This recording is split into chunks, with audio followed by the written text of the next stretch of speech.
Assalamu alaikum wa rahmatullahi ta'ala wa barakatuh. Le prophète sallallahu alayhi wa sallam a dit Tasahharu fa inna fi sahuri baraka. Prenez le repas de l'aube, as-sahur, car il y a en ce repas une bénédiction. Mais d'où vient le mot sahur?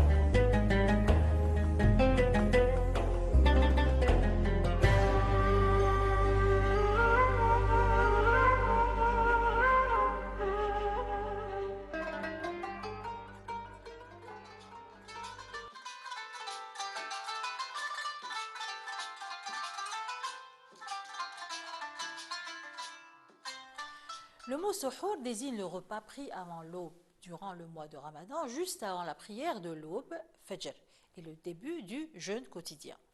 Ce repas, même frugal, aide à supporter la faim et la soif durant la journée du jeûne.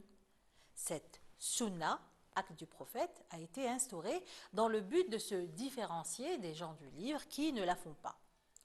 Le prophète alayhi salatu wassalam a dit « Le suhour est entièrement une bénédiction, ne le délaissez pas, même si l'un d'entre vous ne prend qu'une gorgée d'eau, car certes Allah et ses anges prient sur ceux qui le prennent. »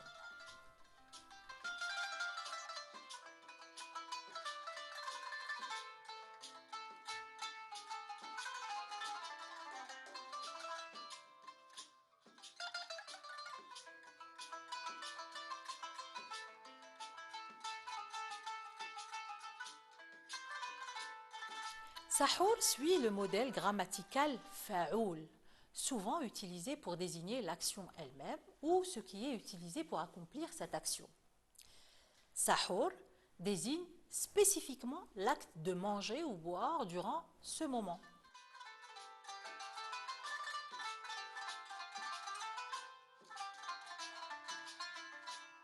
Le mot suhour provient de la racine arabe shr, Sahara.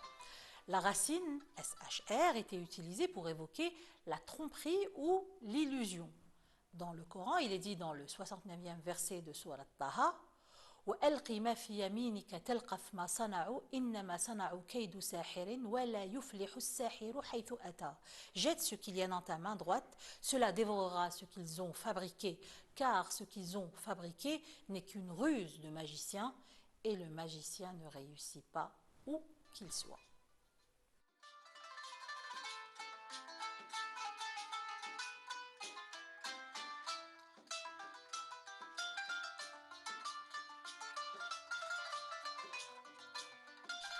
Il y a aussi des usages figurés dans la littérature arabe du mot sahar et de ses dérivés. Sahar, c'est l'attente solitaire dans le désert, empreinte de tristesse et de nostalgie. Sahar, c'est aussi le mystère du désert nocturne où se mélangent la beauté et le danger. Il est utilisé pour évoquer une beauté captivante ou des émotions profondes qui touchent l'âme.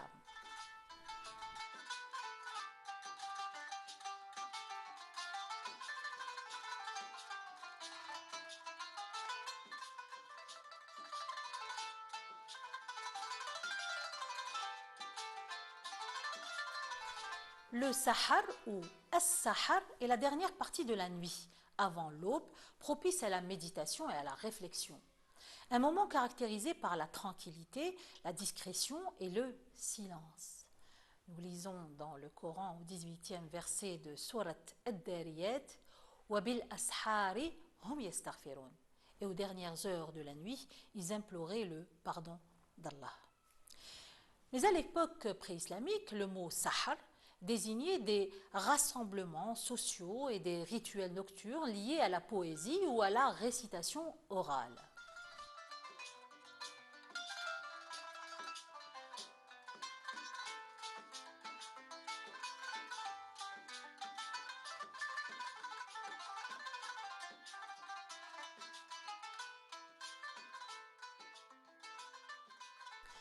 Hassan al-Basri disait: les gens de l'aube, plongés dans leurs heures bénies, goûtent aux délices des échos, des invocations. Leurs cœurs battent de la lumière du recueillement et leurs âmes se reposent dans les mystères sacrés. أهل الأسحار في أسحارهم لذت لهم أصداء الأذكار نبضت قلوبهم بنور خشوعها وارتاحت الأرواح بالأسرار. السلام عليكم.